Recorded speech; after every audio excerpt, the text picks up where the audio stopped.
So Start that again.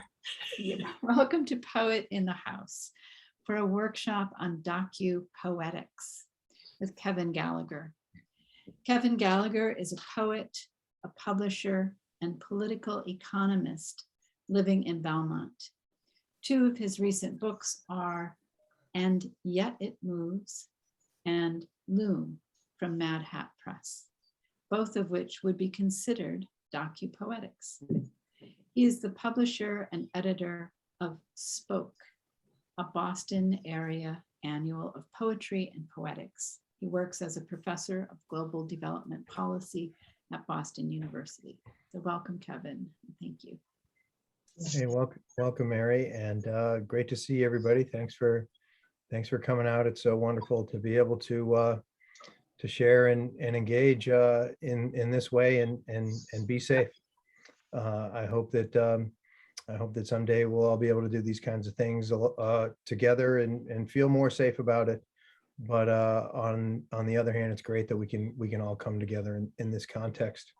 I'm a proud member of the New England Poetry Club, I guess on and off, or maybe continuously, probably since like the late 1980s.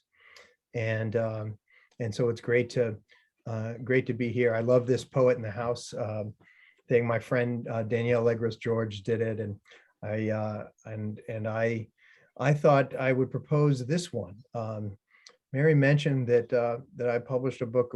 I published a book in 2016 called Loom, which was my archival poetic journey to try to make sense of being a Bostonian, being proud that we had gotten rid of slaves early, but discovering that it wasn't so clean as that.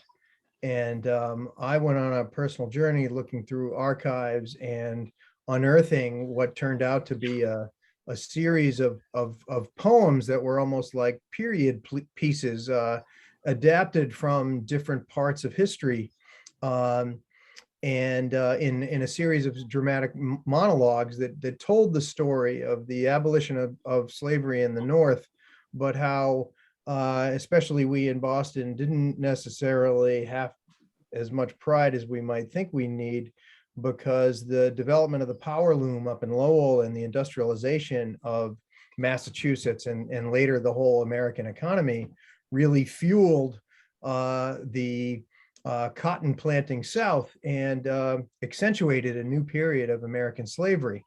And I wanted to go through that myself. And as I did as a poet and going through the archives, I was wonderfully shocked about in a happy way about the story of Amos A. Lawrence, one of the lords of the loom, as he was called.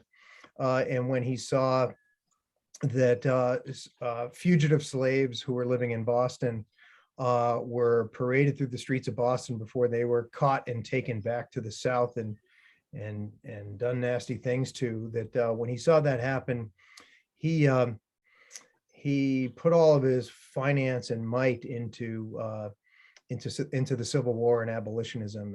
And to me, that was a heroic story that hadn't been told, that was lying in these archives. And I spent a few years writing that book of poems. And when I published it and went around giving poetry readings, people told me that this was the hot thing to do. And I immediately told my daughter, because my daughter, who's 12-teen, thinks that there's absolutely nothing that I can do that is on the cutting edge of anything.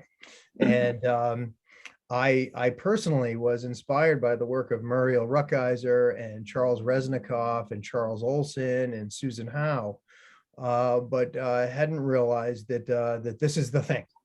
And since I've learned that this is the thing, I've come to read all these wonderful books that I keep finding out about, and I want to share some of them with you, and turn you on to what people say is a hot new genre.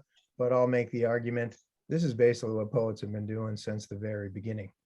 I'm glad that there's a small group of us, so we can talk and exchange things. And if you came here from seeing the notice, I asked if you had a poem in this genre, or you had a story to share about that, to please bring it.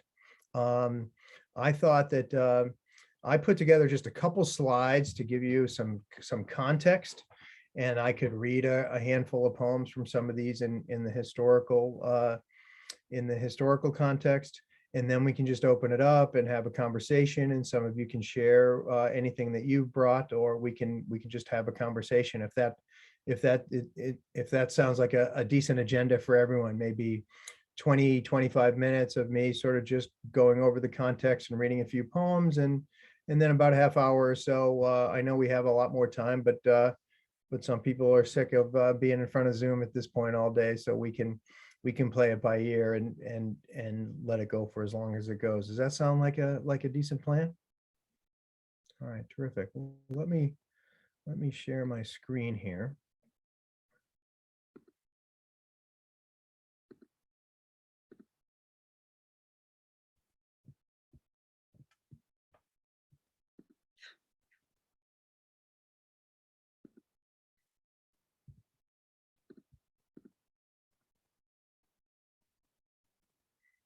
Everyone can see this? Okay, can you see the whole screen, or you can see all my future slides? All the future slides. You can see my future slides. Well, I got to hold my secrets away from you, so let's do this.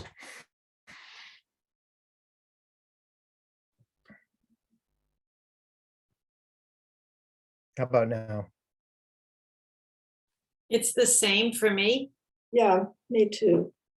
It's the same for Oh, now it's good. That's good. Okay, great. Well, let's talk about what people now call docupoetics or documentary poetics. It becomes defined in these days as poets who engage with texts, with history, and engage with that on what I would say are two levels. Some of them go through texts and discover or rediscover stories that they want to chronicle and share with people today, either because they want to chronicle and share them in poetic form with people today, because they think that particular story or particular set of events isn't well known and just needs to be known on its own. Others will do basically the same thing, but they'll say this story really needs to be known in this particular way, the way the poet decided to go through those documents and represent them and rework them at certain levels, because they think that that particular story has something very particular to say about today. And then I'd say there's a third version of folks who stray a little bit from the literal meanings and literal texts and different things that they're engaging with, and they use text and history as an exploration for something else that they're shooting for in their own poetic journey, and share that with the reader in a different way. So maybe to bring movies in, the first way is sort of like a docudrama, like Glory, the great movie Glory, that really told a story that hadn't been fully understood by many folks. But that same movie could also fall into the second category, especially say if it had been unearthed or shown in 2020 during the heart of Black Lives Matter, that folks wanted to tell that story because it had a lot to say about today. And the third one I'll get to in a second. Now, yes, my colleagues who saw me doing some of these poems say that this particular genre, which is called documentary poetry or docupoetics, is some big new thing, but I'd really wage to differ. If we've learned anything about, say, Homer and the Iliad, we know that those were stories that were centuries old, that were literally just retold by Homer, that perhaps were retold by other poets hundreds and thousands of years beforehand. And that's really the tradition, whether it be in the far left here in of Aztec poets in the Americas, who their epics were passed down from one generation to the other, where they shared myth and folklore and stories about other times, to either just make sure that the stories of other times were part of the discussion in the context of people living in the present, but also to draw lessons and to allow folks to get the underlying morals and lessons that came from these different stories. And so these pictures that I have on this slide are from Nordic myths, from the Greek myths, from Chinese myths and ancient poetry, from African myths and ancient poetry, and from, and what do I have in the upper right-hand corner? I see, I have you folks. Oh yes, over there in the right, from South Asian myths and different poetry. So on one level, my daughter's right. There's absolutely no way that her dad could ever do anything that is new and hip and exciting. And she's absolutely right. On one level, this sort of new movement of docupoetics and doing docudramas, or what novelists might just call, right, historical novels, is certainly no new real genre, especially perhaps in poetry, because poets and poetry has long been telling the stories of the ancient and not so ancient past to inform the present or keep those stories of the past alive today. I share a picture of Susan Howe.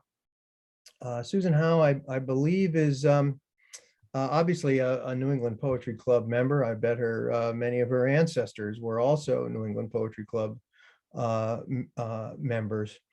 And she herself has engaged a lot in archival material and engaged in this kind of docupoetics over time in many different ways. I'd put her more in the third category, who often engages with history and historical figures and texts for her own path to make her own connections about poetry and poetics. But she has a wonderful little book that just came out a couple of years ago called Spontaneous Particulars, the Telepathy of Archives. And I'll just read one tiny little excerpt from that. Poetry has no proof, nor plan, nor evidence by decree or in any other way. From somewhere in the twilight realm of sound, a spirit of belief flares up at the point where meaning stops, and the unreality of what seems most real floods all over us. The inward ardor I feel while working in research libraries is intuitive. It's a sense of self-identification and trust, or the granting of grace in an ordinary room in a secular time. Now, Susan, myself, some of our antecedents who have been in this genre, this is what we did. We would go to archives. We would engage in libraries. For Loom, I spent a couple days a week in the at the Massachusetts Historical Society, going through boxes of the old abolitionist journals and things of that nature. One of the reasons why this particular genre, if we want to call it that, has really taken off is that you don't have to, if you look at the cover of her book, you don't have to go to an archive now and pull out some dusty shelf and take a look at those old documents, which I still think is much holier than what you can do now. But on the other hand, what you can do now is the world's archives have been democratized on the web. You'd be, through Google and through so many other outlets, you can find ancient letters. You can find digitized versions of so much of the world's oral and physical history, museums, historical societies, and even libraries in general now digitize all of this work and share it with the public. And so poets and others can go engage with this in a much easier way, even during COVID, when so many different libraries and museums have been canceled. I wanted to share that small engagement with Susan Howe and put it in context.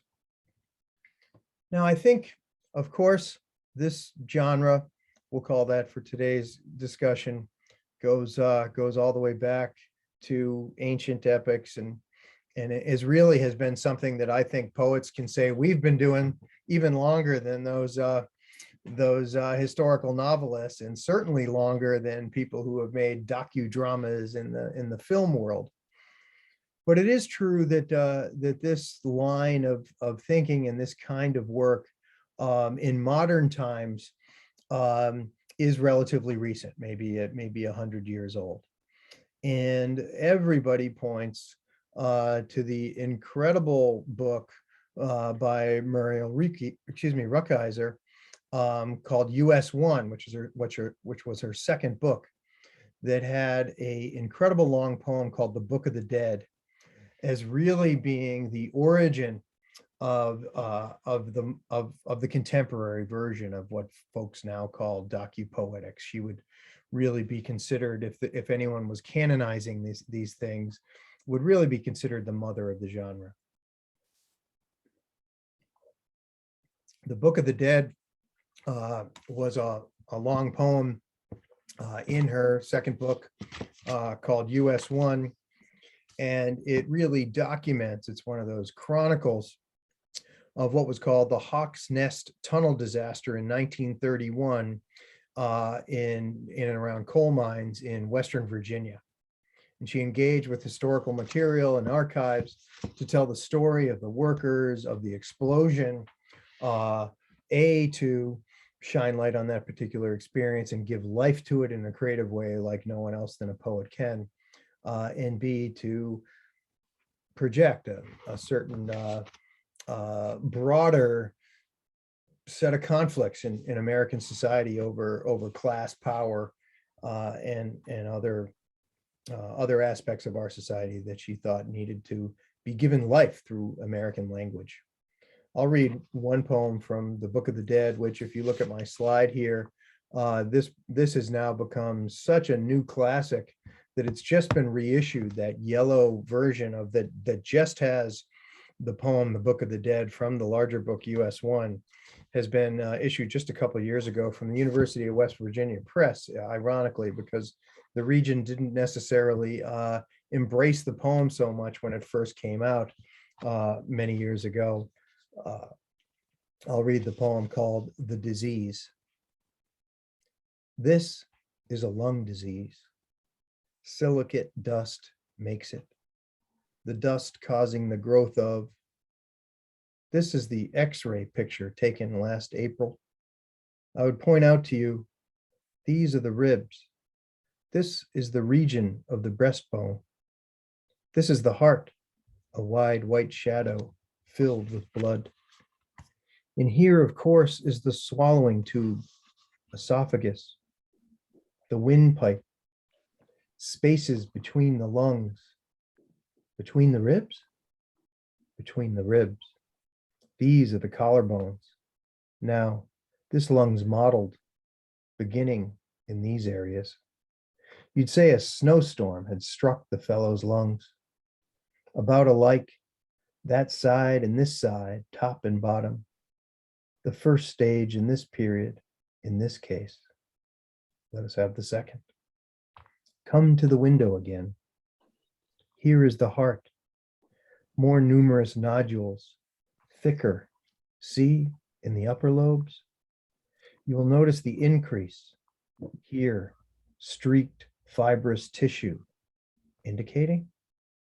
That indicates the progress in 10 months' time. And now this year, short breathing, solid scars, even over the ribs, thick on both sides, blood vessels shut, model conglomeration. What stage?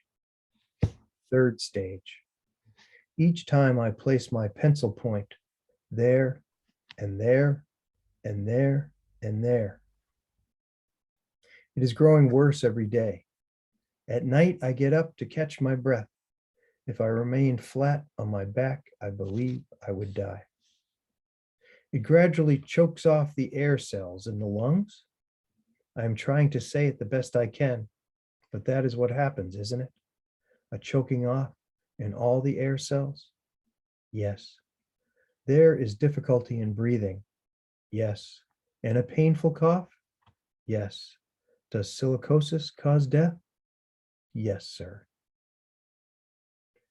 Rukeyser was a modern poet and could have taken this text, which was really just a chronicle of a meeting between one of the workers in the coal mines and the doctor, looking at the actual x-ray that the person engaged with and being diagnosed with the disease that comes with breathing in coal in a coal mine in West Virginia.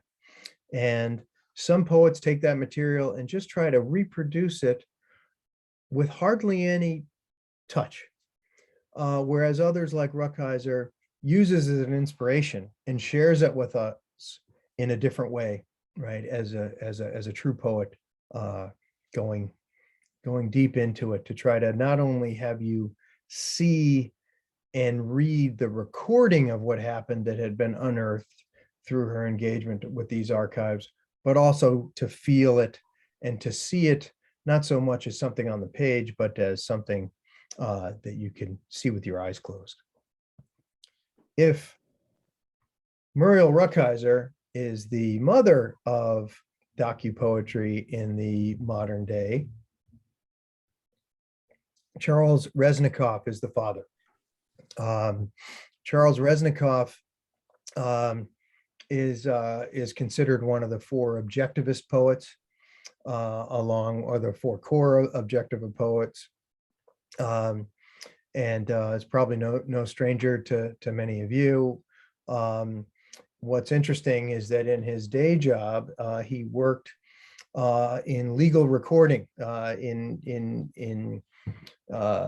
after legal cases would happen. He was trained as a lawyer, and after a legal case, there's a brief that's done, and then it gets recorded and it goes into libraries and anthologies. And he was the one who wrote a lot of those things up. So he was always engaged with the very tight particulars of the cases of our lives. And he wrote these multi-volume books called Testimony, some of which he published himself. This one in the middle, volume 2, published himself in 1968. The one on the left here, which is the volume that chronicles different points in American history from 1885 to 1890, was published by New Directions. Also, like Muriel Rukeyser, who her work has stayed in print for throughout history. There's actually new biographies about her, but it's great that the Book of the Dead has now been re-released. If you look in the bottom right-hand corner here, Black Sparrow Press and David Godine have just released the full multi-volume set of Testimony by Reznikoff, and I'll read his. I'll read one from Testimony, and I'd put him a little bit more on the chronicling stage, letting the actual words of the past in the way that they're conveyed and transferred to those of us in the present, having their own power. Blake put his paper money in his vest pocket and his silver in his pants pocket and mounted his horse to cross the swamp. Hazel and briar thickets were on both sides of the road. A man crossing the swamp with the team that morning heard the loud report of a shotgun, and a quarter of a mile away came upon Blake's horse, loose with a saddle on, and Blake, bleeding from his wounds, lying in the road, his pockets empty. Very different approach, but also a modern poem, but probably not very far away from the original transcript of a particular court case at a particular time in US history. Charles Reznikoff's Testimony, it's hard to read from cover to cover because each one of those tiny little poems, there's like 3 or 4 of them on a page, and they say a lot, and they make you really think. But I really think that Charles Reznikoff's Testimony is to American poetry what Diego Rivera is to Mexican muralism, in that Reznikoff's poems are, especially Testimony, are these frescoes of American history just facing you during this particular point in time. Just take a sip of water.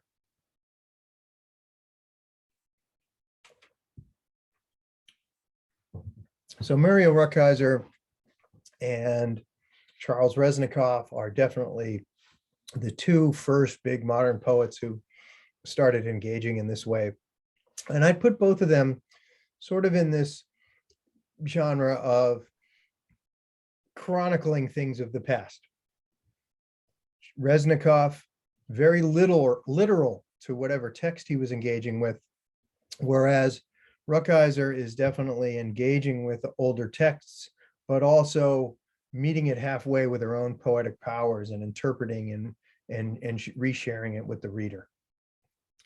There's three other books, I mean, and I'm just using a handful of examples, but seen as cornerstone, that engage with history and text in a slightly different way. Another book that is seen as a pillar of this kind of poetry is William Carlos Williams' Paterson, which of course is in many ways a archived engagement and history of Paterson. But if you know that book, it's not a history of Paterson. It's the history of Paterson in William Carlos Williams' quest to make statements, sort things out, and pursue an American epic. And that's also what, and I'll focus more on the one in the middle here, since we're the New England Poetry Club, we should be focusing on New England poets to a certain extent. And that's similar to Charles Olson. Charles Olson was a Gloucester-based poet. If you see this, this is actually he has an archive right on the cover of the first edition of this book. That's Gloucester, Massachusetts, in the background of that cover. That's where I actually used to live. And Olson is very, very engaged with numerous texts in this book. Greek texts, Bradford and the Pilgrims and the Massachusetts Bay Colony texts, history of Gloucester, and the Gloucester Daily Times on a daily basis are in many ways the raw material for this book. But what Olson is doing is not telling an old story. He is piecing together bits of different stories over time to make the case that at one time, Gloucester in Massachusetts was on the verge of being a ideal society in the way that the Greeks had seen it, but that in the 1970s and the 1980s, it had fallen away from that. And this just came to my mind. Maybe I should edit it, but on one level, the Maximus poems are Charles Olson's attempt to say, let's make Gloucester great again. I'm going to read one poem from the Maximus poems called Maximus to Gloucester. I don't mean just like that to put down the widow Babson, whose progeny and property is still to be found and felt on Main and Middle Streets, at Joppa, or in Wellesley Hills. My aunt Vodla had a house on Laurel Avenue before Babson had his institute there, and once, when I was older, I swung by in a girl's father's hupmobile, and Lord, how the house had been inflated in my memory. Or Jeffrey Parsons, whom the historian Babson clearly places over the cut as the man who owned all the land and boulders, all the hill and hollow I know best in all the world. House Stagefort is what Babson called it. The only 100 acres on this cape could possibly have fit the foolish hope of Somerset and Dorset men to do on this rock coast what England might have thought New England might be.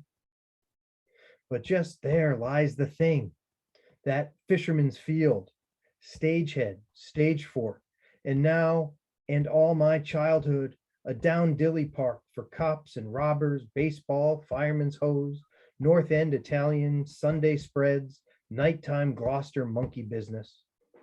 stays the first place Englishmen first felt the light in winds, the turning from that view of what is now my city. The gulls the same, but otherwise the sounds were different for those 14 men. Probably the ocean ate deeper in the shore, crashed further up at Cressy's. The point is not that Beverly turned out to be their home, that Conant, Norman, Allen, Knight, Balk, Palfrey, Woodbury, Tilly, Gray are Babson Parsons there, but that as I sit in a rented house on Fort Point, the Cape Ann fisheries, out one window, stagehead, look in me, out of the other, in my right eye, like backwards of a scene I saw the other day for 30 years. Gloucester can view those men who saw her first. He left him naked, the man said, and nakedness is what one needs and what means that all start up to the eye and soul as though it had never happened before. A year that year was new to men. The place had bred in the mind of another. John White had seen it in his eye, but 14 men, of whom we know 11, 22 eyes, and the snow flew, were gulls now paper the skies, where fishing continues and my heart lies. So there in Olson, we see a much different engagement with text. He's quoting almost in a surrealist way, literal texts from Babson's history, his own personal stories of his own life growing up there, and his own observations of particular places in Gloucester, and weaving them together and engaging them with himself and talking about how, hey, this is where my heart lies. It's a much different engagement with it than Reznikoff, which is almost a pure chronicle, and Rukeyser, who has more of herself in there, but is still staying true to a different story. Here, Olson, like Patterson and William Carlos Williams, is really maybe making a collage of history rather than where Reznikoff is making a mural and painting a mural with his own paint or brush. Olson is making a collage from different parts of time and his own self to draw a different picture, but conjuring some of the past to make a point about the present. I'm going to shut up in a couple minutes. I only have one more slide after this, I think. But the other one also has a New England connection, and that's perhaps Seamus Heaney's most famous book, North, which of course is probably the most famous because of what are called the bog poems. And the bog poems are Heaney's engagement with history, looking at pictures that he discovered of European bogs in the European mainland that had unearthed people that had been preserved for long periods of time that were just being discovered. And he engages with these pictures of these bog people as a way to make sense of and to talk about the conflict in Northern Ireland. And at the time, some petty critics and some of his fellow poet friends were angry with him for not being a sort of sloganeering political poet about what was going on with the troubles in Northern Ireland. But folks didn't read deep and realize that that's exactly what he was doing in these bog poems. And over time, we've all figured that out, which is why this is perhaps one of the greatest books of poems in the 20th century, as are the other two on this slide. I'll just read one of them, Punishment. I can feel the tug of the halter at the nape of her neck, the wind on her naked front. It blows her nipples to amber beads. It shakes the frail rigging of her ribs. I can see her drowned body in the bog, the weighing stone, the floating rods and boughs, under which at first she was a barked sapling that is dug up, oak bone, brain firkin. Her shaved head, like a stubble of black corn, her blindfold a soiled bandage, her noose a ring to store the memories of love. Literal little adulteress, before they punished you, you were flaxen haired, undernourished, and your tar black face was beautiful. My poor scapegoat, I almost love you, but would have cast, I know, the stones of silence. I am the artful voyeur of your brain's exposed and darkened combs, your muscles webbing and all your numbered bones. I who have stood dumb when your betraying sisters, cowled in tar, wept by the railings. Who would connive in civilized outrage, yet understand the exact and tribal, intimate revenge? The last slide I'll share is some of the contemporary versions of this kind of poetry that I've recently discovered and been having just an incredible fun and learning reading. One is by Kevin Young, who was a member, well, lived in the New England area and in Boston and Cambridge in particular.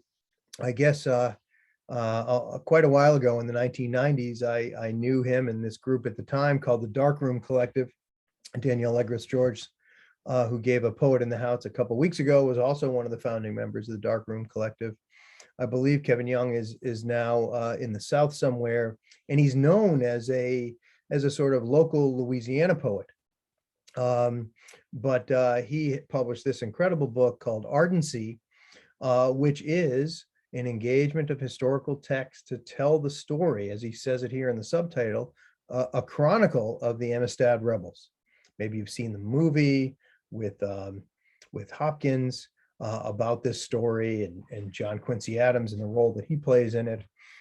Young's is an incredible book length play / opera / and even part of it he calls a libretto, which is a chronicle, but he definitely gives himself some poetic license and makes the texts and the stories of this now pretty famed story come alive.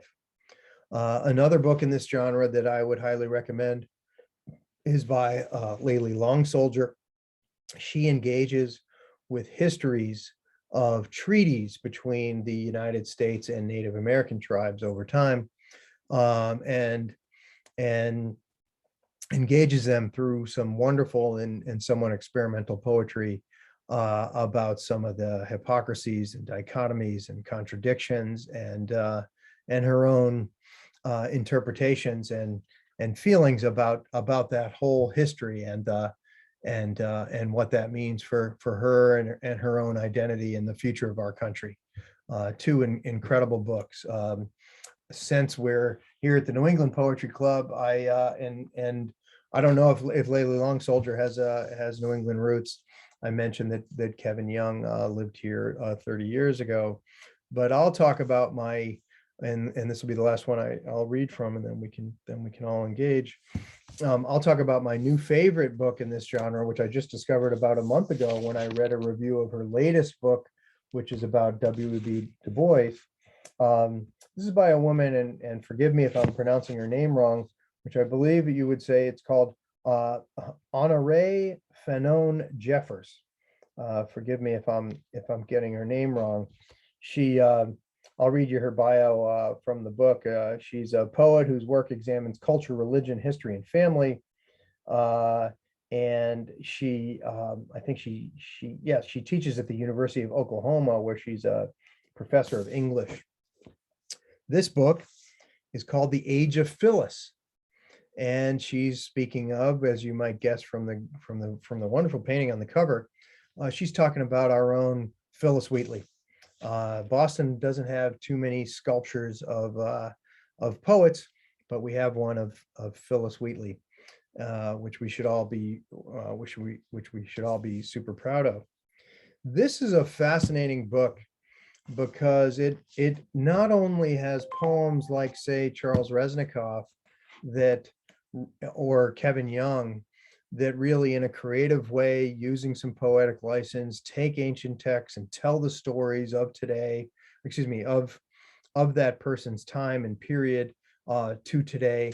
But then Fanon Jeffers also writes what she calls original poems, meaning something that's getting at her today, but is perhaps inspired by her engagement with learning more about Phyllis Wheatley over time. It's a really fascinating book.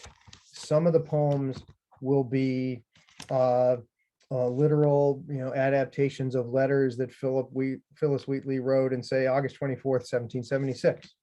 Others will be something that she'll write about, she'll say found poem, racism, which engages with something in the news and that she's witnessed firsthand through what's going on, Black Lives Matter and so forth. And so this is a book that has, like, I don't know, 60 or 70% poems that are literal engagements with the past, but then the rest of them really go to the present, and our poems maybe in the more in the Robert Lowell tradition of being personal. I'll just read what you'd call the title poem, "The Age of Phyllis." How old was the child when she first laughed in her master's kitchen?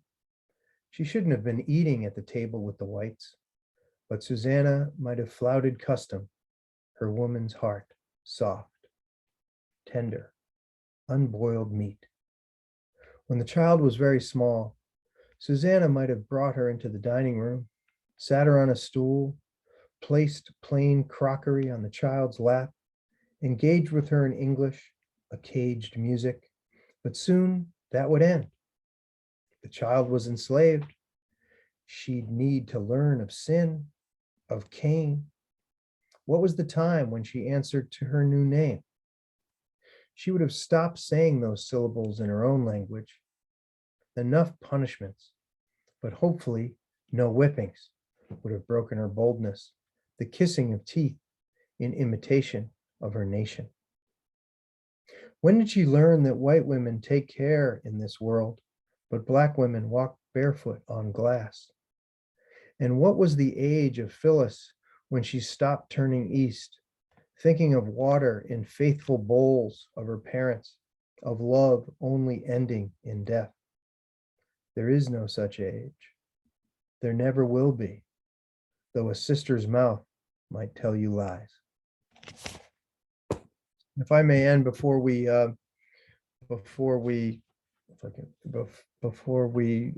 a discussion about all this, I'd like to read a poem from my book in this genre called Loom.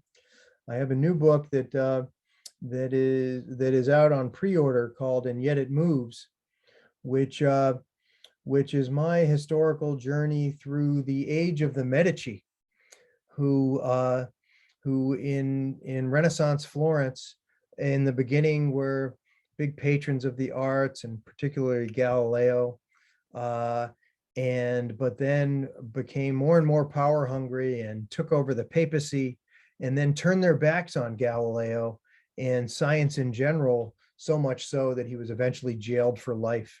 And that is a story that not everybody remembers. My daughter thinks I was alive back then, and that I just can't remember that far back. But that story isn't so well remembered. But in an age of denying science and climate change and vaccinations and so forth, I felt like that journey needed to occur for my own poetic process while holed up in my own house during the COVID crisis, and something that spoke a lot to today's world. I'm not going to read from that poem tonight.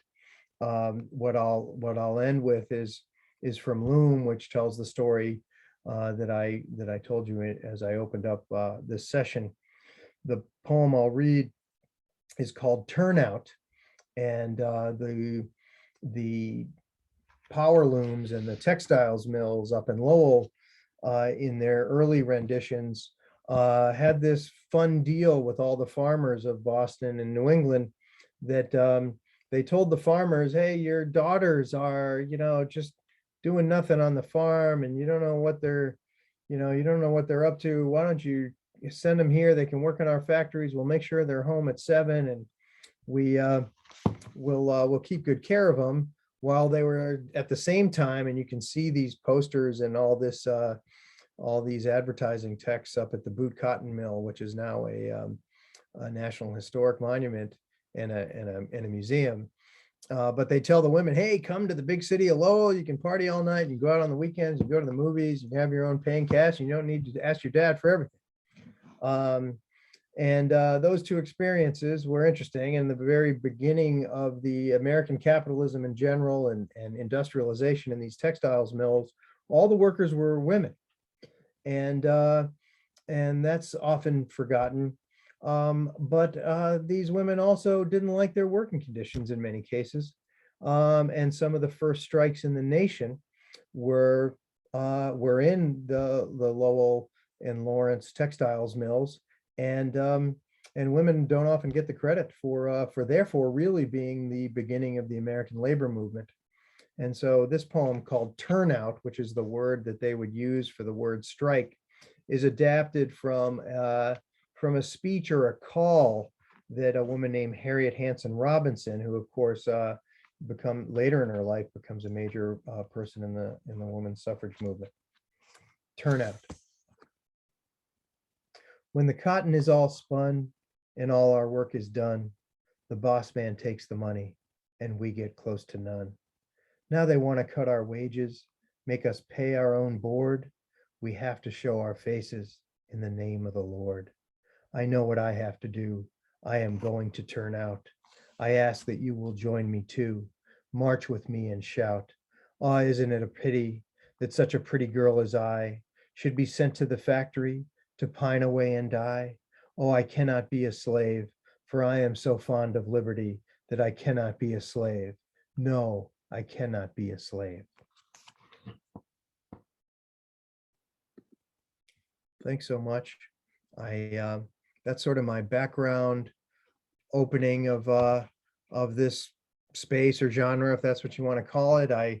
When I talked to Mary about putting up a written description of the evening, I asked if folks could bring their own poem of this genre if they wanted to, and perhaps you could read that or tell us about your engagement with that. If folks didn't bring poems like that, if we had more time, we were doing a workshop, I'd say, okay, everyone, go on to Google and find some manuscript and let's spend a half hour and turn it into a short poem that you engage with, and let's talk about it. That's how we could do that if we were having a more lengthy and personal workshop. But I'm game and open to anything, questions, comments, poems that you want to read in this genre.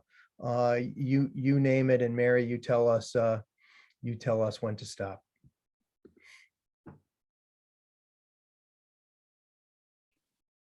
Denise says she has a poem. Great. Kevin, we can't see you anymore. Is that on purpose?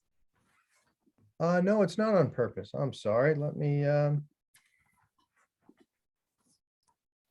can you see me now? No, I'm,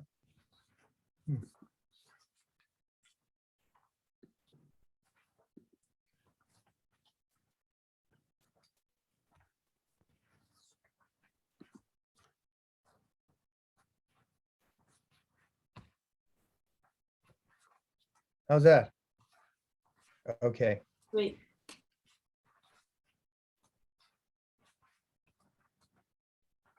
So Denise, please. Denise, you're muted. Thank you. Yeah, I didn't get the memo about bringing a poem, but listening to you, I realized that I do write poems sort of this nature, but I like to write sonnets. So this one has an epigraph that kind of explains it. It's called Jean Barret and the Bougainville. In 1766, Louis XV of France commissioned Louis Antoine, Comte de Bougainville, to sail around the world. The expedition's official naturalist was the gifted but frail and sickly Philibert Commerson. He secretly brought along his mistress, Jeanne Barré, an accomplished botanist, considered now to be the first woman to circumnavigate the globe, as well as the first European to identify the showy plant, which Commerson named for his captain. So here comes the poem. I found that singular plant in Brazil, a vining tree whose branches seemed ablaze with vivid blooms. Or so I thought, until, grabbing its thorns, I looked closer, amazed to find its inflorescence was disguise. Its only flowers were 3 waxy pips, flanked by large, showy purple bracts, a prize discovery to bring back to the ship. To round the world, I put on sailor's clothes, short hair under my cap, boy among men, my lover's valet. I ventured alone to gather new botanic specimens. My bougainvillea dresses to appeal, while I myself adapted to conceal.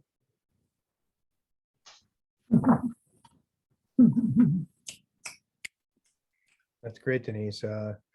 My new book, and yet it moves, since it's takes place in Florence, Italy, Florence Renaissance Italy. That's the time when all those guys, all they wrote were sonnets. So mine are what I call ruined sonnets. One, because they're from ruins of this old time, but they're sort of adaptations. Thanks so much for sharing that with us. You're welcome. Other folks want to share a poem? Yeah. Or say anything? I have one. Okay. I've just put together, you mentioned Harriet Robinson, letters between Harriet and the man she married. I have 160 pages of these, but I'm just going to read one. Dear Hattie, that's William writing to Harriet. Dear Hattie, these are based on letters that were at Schlesinger Library. We are fortunate to be able to rent the Thoreau house, and soon we'll taste some of Henry's bounty at their annual melon party. When he stops by with his father, I know you don't care for the way he talks mostly to himself, bending his head over. People, even you, like to say he grew his beans and could live on 3 cents a day because his mother replenished his cupboard. Yes, his family is eccentric. The other day, I saw him walking across the meadows with some live specimen dangling from his hand. What could it have been? Funny how he out-talked our visitor, who had written several town histories and is an expert on Indian affairs. He is a fine writer, though. Walden is as good as its kind as anything in British or American literature. The best book ever written in Concord. Yours evermore, Willie.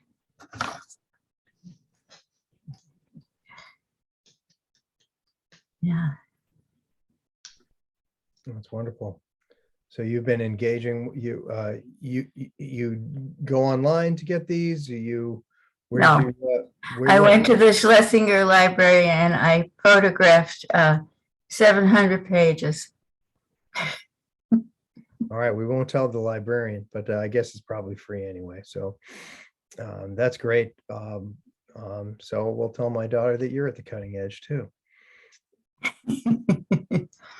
Well, it's been a good project to do. They're just nice folks, and their letters to each other are very lovely and charming. Yeah, I had heard of her before I was engaged with Loom. I had heard of her as a pioneer of the women's suffrage movement, but I didn't know at a very young age that she was actually a worker in the textiles mills up there. Yeah. In Lowell, Yeah. and literally was the union organizer as one of the for one of Well, their. she was very young at that point. Yeah, she was very young. She kind of said to everybody, yeah, let's get out, let's go. They didn't want to go. Yeah, but the letters I have don't go into the period when she was older after he died, when she was more active as a a suffragist. These are earlier parts of her life. It's kind of a love story, really. But I don't know where does it fit into these categories you're talking about? I'm a poet. I'm not a scholar. So there is a woman named Sally Connolly, I think her name is, and she's a professor in Texas, that like writes books about docupoetics. I haven't read any of them. And so just as a poet who reads, I feel like I just, for the sake of tonight, I said, well, I'll put these things in three categories, where the first two are sort of blurred together, but one of them is sort of, chronicling, that's really, or the mural, that's the Reznikoff. Rukeyser is the chronicling, but also engaging it with her own poetic powers. That's, not being as literal to the text. And then coming from the other angle, the sort of Olson, Seamus Heaney, Patterson, really coming at it from the poet first, who using and sort of swimming through the history and the text on their own for their own ends, right? And picking up and using bits and fragments or poetic paraphrasing for a different end than telling or engaging with a particular set of facts and stories. And so I guess I'd ask you, where might you fall if those are, maybe scholars have 10 other categories and crazy names I can't pronounce for what each of those things are, and I could be completely wrong, but what was your process? Share that with our friends here. Yeah. Well, I'm not really sure about that. I kind of had all these and I had to do something with them. So it was a process of, well, what do I do here? And then it kind of evolved. But I really enjoyed your talk so much. And I need to now go and read Muriel Rukeyser's book and some of these other things. I love all these wonderful references you've given us. They're very, very helpful. So yeah, I don't know exactly how to answer your question. That's all right. Any other thoughts, comments? I was thinking about Marilyn Nelson's work as well. Written some really interesting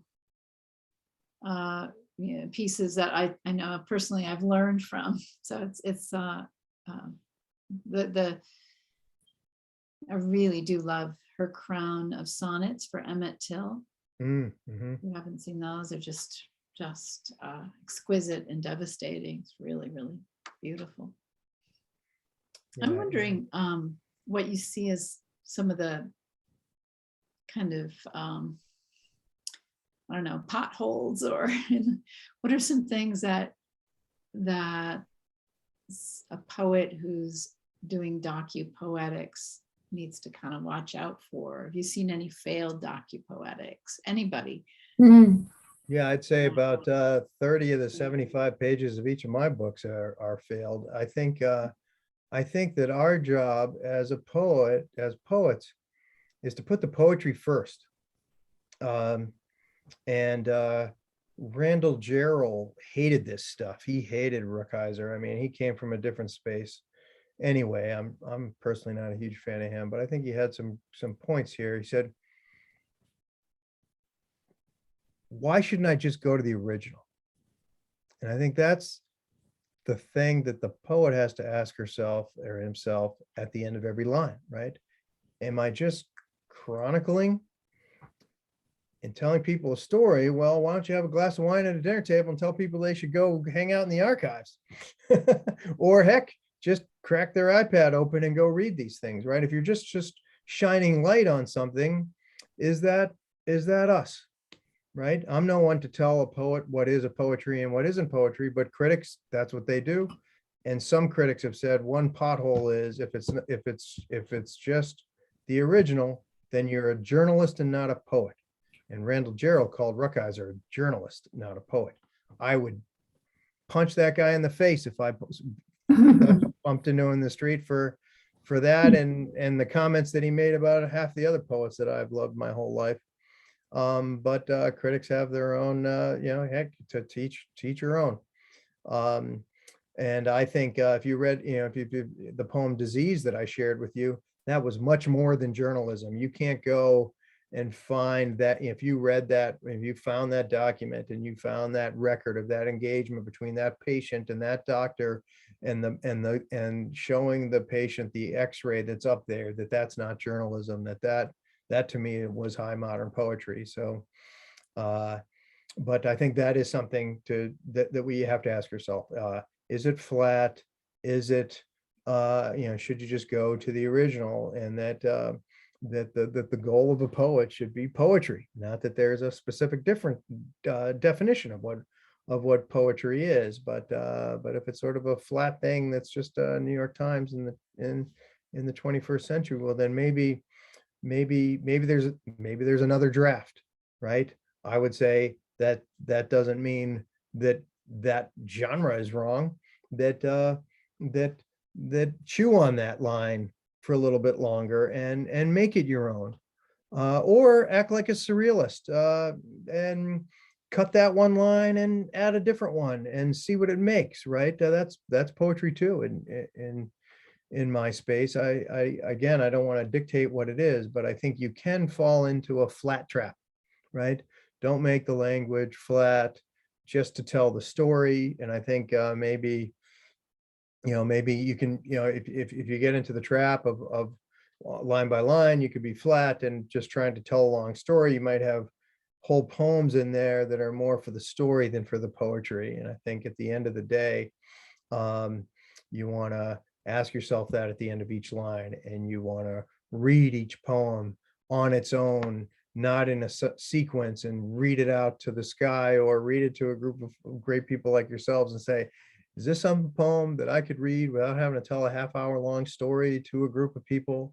And they would like it because of the language and because of the meaning and because of the feeling that it lifted for that particular moment. And if it passes the poetry test, you've really nailed it. But don't become a journalist. I should say one person that I didn't mention in this space is Ed Sanders. People familiar with the poet Ed Sanders?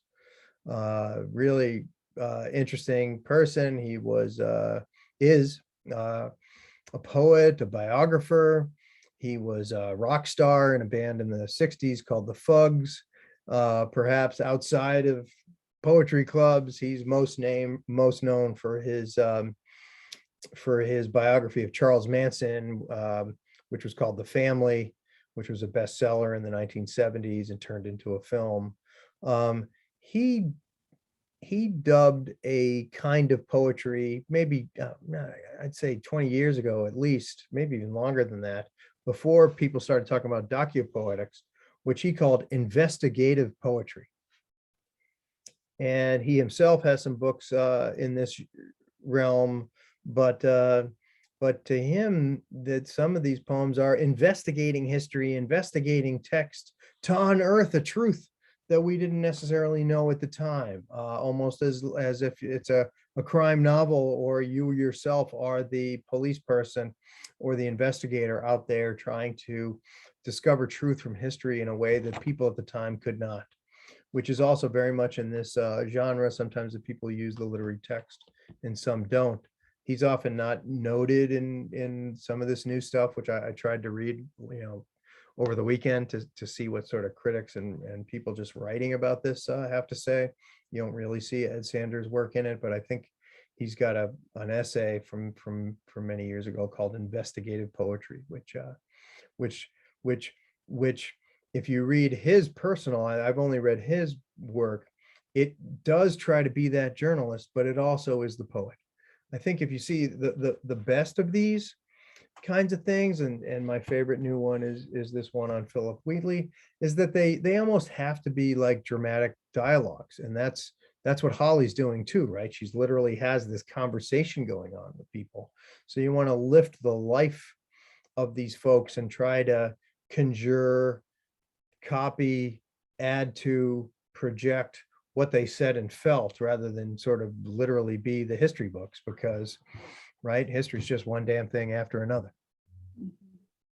Yeah, I put Ed Sanders' History in Verse, 1968. I don't know if you've read that. It's pretty, it's kind of, I guess, more of the collage, but it's just a juxtaposition of kind of facts that he puts out that makes it pretty interesting, along with the personal narrative and connection to the material. Yeah. There's something else I was going to say, but I'm forgetting now.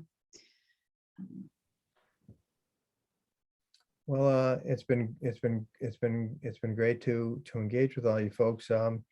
If I could put in a couple plugs, if you want to go in person or click in via the web, via Zoom, I just put a link in the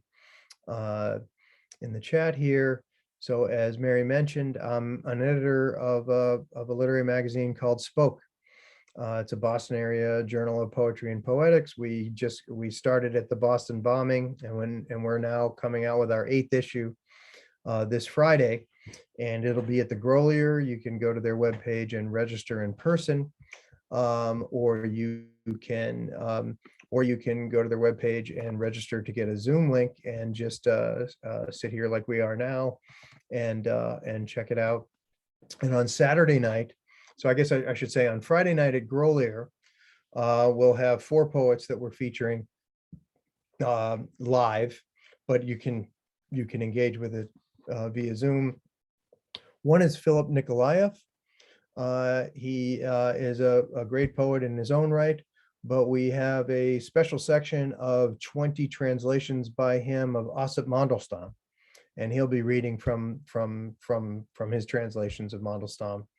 Then we also have someone who is probably the one of the biggest veterans of the New England Poetry Club, who hasn't gotten as much ink as she's deserved in the page, and that's Carol Weston. And she'll be there on Friday night, as well as a newcomer to the area, a woman named Ariella Ruth. And then I'll also put in the chat here, on Saturday night, a group called Lit Bomb is a web only. So you register here. You can go either on Facebook or through Zoom. Their virtual only reading series that started in the beginning of COVID and has been going strong almost every Saturday at 5 p.m. since then. And on Saturday, I put that in the chat. On Saturday, we'll have another opening for Spoke, but those are people who don't live around here. We will have Mark Vincennes, the publisher of MadHat Press, who's an incredible poet, has 20 books of poems. He'll be one of the readers, as will a woman named Helen Ivory, sort of an incredible poet. She'll be sharing her work, as will a woman named Wang Ping. Wang Ping has a 45, 50-page section in our new issue of contemporary Chinese poets that she's translated. And so she will share with us who the newest poets in China are and read some of their work. And then we will have New England's Ben Mazer, who many of you may know, who who also engages, he's an editor and engages in archival work all the time. He is publishing a bunch of essays on Delmore Schwartz, also a former New England Poetry Club member back in the day. But in his archival experience, he has literally discovered a long version of the second part of Genesis, which was Schwartz's sort of long poem that we have the privilege of printing in the new issue of Spoken on Saturday night for the first time ever, because Schwartz, we don't think, ever read that poem. Ben will be reading from the new Genesis, if that's what you want to call it. So I put the links to both of those things in the chat here. So I want to thank everybody for coming tonight. It's always great to just be able to be with people and talk about poetry. And I really want to thank everyone for engaging here, and hopefully, like Denise, some of you, and Holly, some of you will do more of this and think about it as a way of, gosh, this particular poem that I'm trying to get out doesn't exactly fit what I'm trying to do. Well, maybe there's another way to get at the same sensibility. Yeah.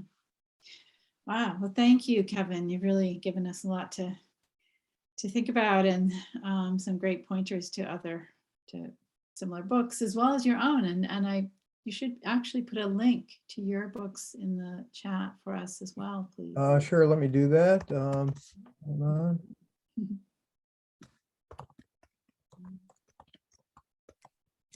Yeah. Here's a link to